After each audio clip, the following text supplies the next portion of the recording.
Assalamualaikum warahmatullahi wabarakatuh. Selamat pagi anak-anakku sekalian. Hari ini kita akan belajar lagi mengenai sejarah kebudayaan Islam ya. Yang mana hari ini merupakan pertemuan pertama ya untuk kelas 7 di Bapak hari ini yang mengajar mata pelajaran sejarah kebudayaan Islam. Jadi pada pertemuan pertama ini kita akan membahas tentang masyarakat dan kebudayaan Arab pra-Islam.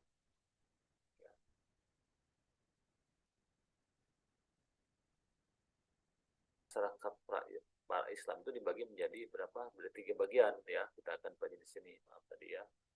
Ada kondisi sosial budaya, ada kondisi sosial politik, 3 kondisi religius.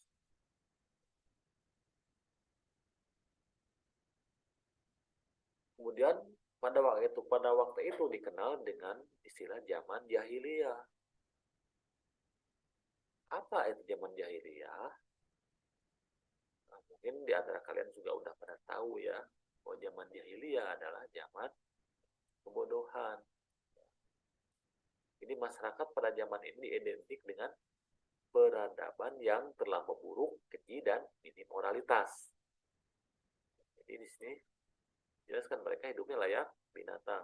Ya, kalian tahu juga ya, bagaimana hidupnya seorang binatang. Tuh. Kemudian tidak memiliki pedoman hidup. Yang kedua, pemerintahannya yang tidak ideal. Yang ketiga, masyarakatnya memiliki akhlak yang sangat rendah. Yang keempat, masyarakatnya menyekutukan Allah. Nah, nanti kita bahas satu-satu ya. Yang pertama tadi, apa itu yang dimaksud dengan tidak memiliki pedoman hidup? Di sini masyarakat Arab saat itu telah lama hidup tanpa memiliki pedoman hidup seperti kitab suci, ideologi, agama, maupun tokoh besar yang dapat membimbing mereka. Mereka hidup tanpa aturan dan tidak beradab. Itu yang dimaksud dengan tidak memiliki pedoman hidup. Yang kedua, pemerintahannya tidak ideal. Apa itu pemerintahan yang tidak ideal?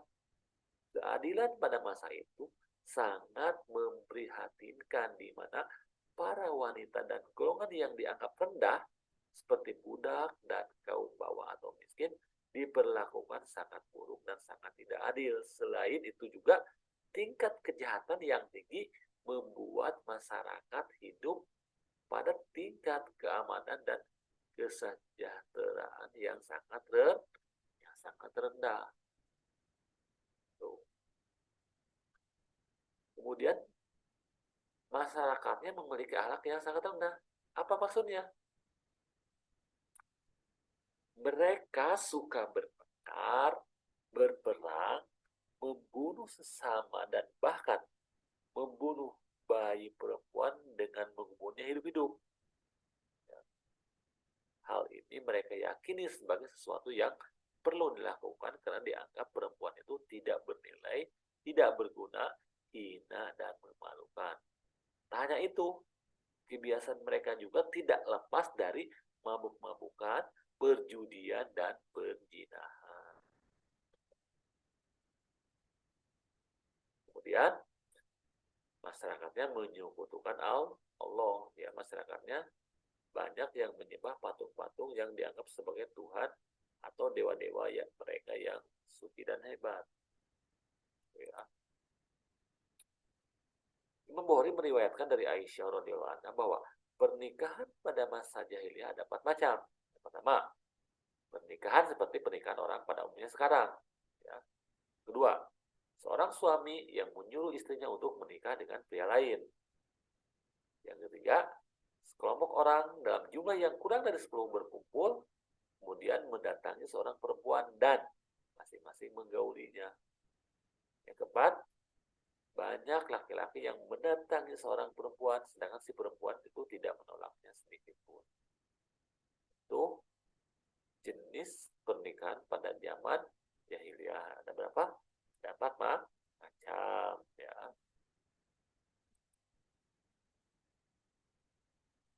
Kemudian kondisi sosial politik dipengaruhi oleh 3 kekuatan. Apa aja? Yang pertama, kekuatan Kristen Bizantium yang berpengaruh kuat di sekitar Laut Merah bahkan sampai ke Abisinia. Yang kedua, kekuatan Persia Zoroaster dengan ibu kota Ctesiphon di Mesopotamia. Yang ketiga, kerajaan Arab Selatan kekuasaan dinasti Himyar. Ya, kekuasaan Kristen Bizantium itu adalah kekuasaan Kristen yang Yunani. Kemudian masyarakat Arab pernah mengalami keterpurukan di mana setelah lengsernya kerajaan Arab Selatan akibat dari bangkitnya perekonomian Romawi sehingga membuat peta perdagangan berubah. Terjadi kekeringan yang maha dahsyat yang mengakibatkan kerugian pertanian dan ekonomi lokal. Jadi masyarakat Arab itu pernah mengalami keterpurukan. Ya, bagaimana keterpurukannya? Pada waktu itu, ketika lengsernya kerajaan Arab Selatan akibat bangkitnya perekonomian Romawi sehingga membuat para pedagang berubah. Ya, sehingga membuat peta perdagangannya berubah, maka terjadilah kekeringan yang maha dahsyat yang mengakibatkan kerugian pertanian dan ekonomi lokal. Kemudian terdapat 6 kategori kehidupan religius masyarakat Arab pra-Islam. Ada 6 kategori. Apa aja? Yang pertama, Paganism, yang berarti penyembahan pada batu. Yang kedua, Animism, kepercayaan terhadap roh. Yang ketiga, Dynamism, kepercayaan terhadap roh dan nenek moyang. Yang keempat, Totemism, kepercayaan dalam sesuatu berupa burung atau kekuatan yang ada pada ikan, burung, atau binatang. Yang kelima, Astraltardism, kepercayaan pada tiga serangkai benda langit, matahari dan Venus. Yang keenam, monoteisme, artinya Tuhan adalah satu atau tunggal dan berkuasa penuh dalam sesuatu. Terus ada tulisan dari Muhammad yang berjudul Muhammad Mecca dari bukunya Watt, mengidentifikasi adanya 4 sistem kepercayaan religius yang berkembang di Arab pra-Islam. Apa aja? Yang pertama, panatalisme. Yang kedua, paganisme. Yang ketiga, kepercayaan kepada Allah sebagai super Tuhan. Yang keempat, monoteisme. Apa yang dimaksud dengan panatalisme? Panatalisme adalah kepercayaan bahwa peristiwa yang terjadi dibentuk pada waktu seperti ajal dan ajal dan umur. Dan hal inilah yang keberadaannya di luar kontrol manusia. Kemudian apa lagi? Ada paganisme. Suatu kepercayaan di mana berhala dianggap Tuhan yang bisa memberikan kesuburan bagi tanaman dan kesejahteraan bagi mereka, sehingga pada ritual mereka mempersembahkan hasil panen sebagai hasil bumi dan penyediaan rezeki untuk berhala-berhala. Ya, jadi paganisme itu adalah suatu kepercayaan di mana berhala dianggap Tuhan dan bisa memberikan kesuburan, terus kemudian mereka itu mempersembahkan hasil pertanian itu pada dewa-dewa atau hasil panennya pada dewa-dewa. Tuh ya. Yang ketiga, kepercayaan terhadap Allah sebagai super Tuhan. Konsep Allah dalam masyarakat pra-Islam mengandung beberapa pengertian, antara lain satu, Allah sebagai Tuhan pencipta alam dan semesta. Yang kedua, Allah sebagai pemberi Tuhan, beri hujan dan kehidupan. Yang ketiga, Allah digunakan sebagai sumpah dan sakral. Yang keempat, Allah digunakan sebagai objek penyembahan. Yang kelima, Allah sebagai monotheism sementara. Yang keenam, Allah Tuhan Ka'bah. Yang ketujuh, Allah sebagai Tuhan yang disembah melalui dewa-dewa lain. Kata Allah dalam masyarakat pra-Islam di Arab sudah biasa karena dianggap sebagai Tuhan. Akan tetapi Tuhan Allah pada zaman Arab pra-Islam belum menunjukkan pada keesaan yang hakiki. Ya.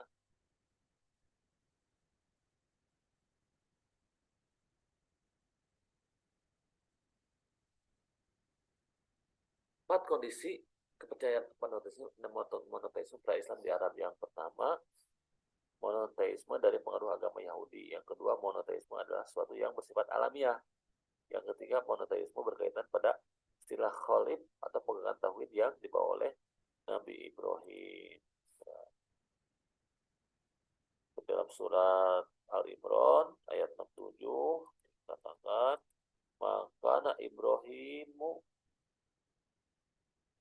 Yahudian wala Nasronian walakin kana hanifan muslima wa ma kana minal musyrikin. Artinya Ibrahim bukanlah orang Yahudi dan bukan pula orang Nasrani, tapi dialah orang yang lurus, Muslim dan dia tidak termasuk orang-orang yang musyrik. Jadi keempat sistem kepercayaan religius yang berkembang di zaman pra-Arab Islam, yaitu panatalisme, paganisme, kepercayaan kepada Allah sebagai sebuah Tuhan, dan monoteisme. Kepercayaan monoteisme pra-Islam di Arab belum sesuai dengan ajaran Islam dan nilai-nilai keislaman karena masyarakat masih menyekutukan atau berpaling dari Allah. Jadi kepercayaan monoteisme pra-Islam di Arab belum sesuai dengan ajaran Islam dan nilai-nilai keislaman karena masyarakat masih menyekutukan atau berpaling dari Allah.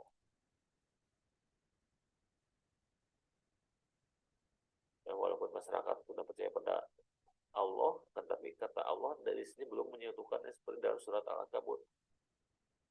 Wala in sa'altahum man khalaqas samawati wal arda wa sakhkhara asy-syamsa wal qamara la yaqulunna Allah fa anna yufakun. Dan jika engkau bertanya kepada mereka, siapakah yang menciptakan langit dan bumi dan menunjukkan matahari dan bulan, pasti mereka akan menjawab Allah. Maka mengapa mereka bisa dipalingkan?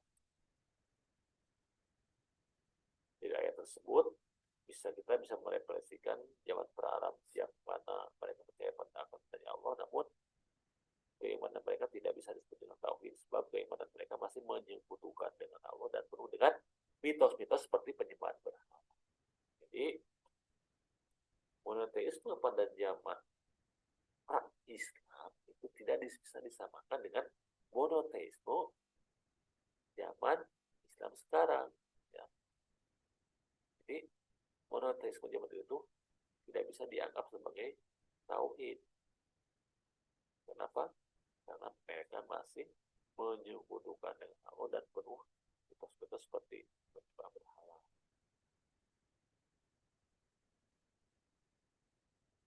Titik itulah ya konsep Islam yang dibawa Nabi Muhammad mendadak titik temu.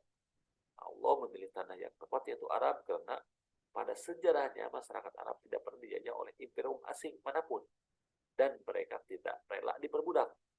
Maka hal tersebutlah yang menjadikan masyarakat Arab menjadi berkembang dan lebih baik. Ya. Sampai di sini ya pertemuan kita untuk video online pembelajaran online hari ini.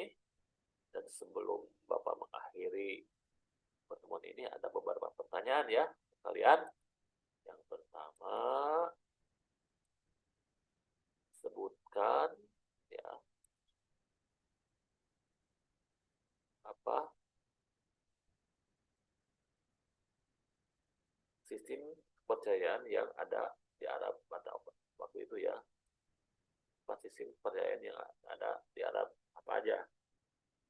Yang kedua, coba jelaskan konsep monoteisme pada zaman pra-Islam dengan zaman sekarang. Ya, cukup dua aja ya. Dan untuk minggu depan dikumpulkan.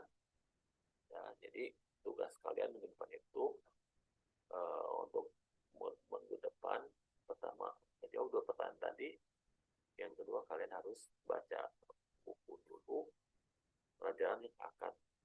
Bapak sampaikan di pertemuan berikutnya.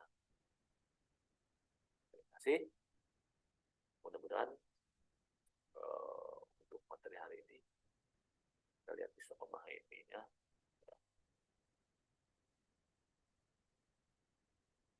Dan Bapak akhiri pertemuan ini dengan mengucapkan Assalamualaikum warahmatullahi wabarakatuh.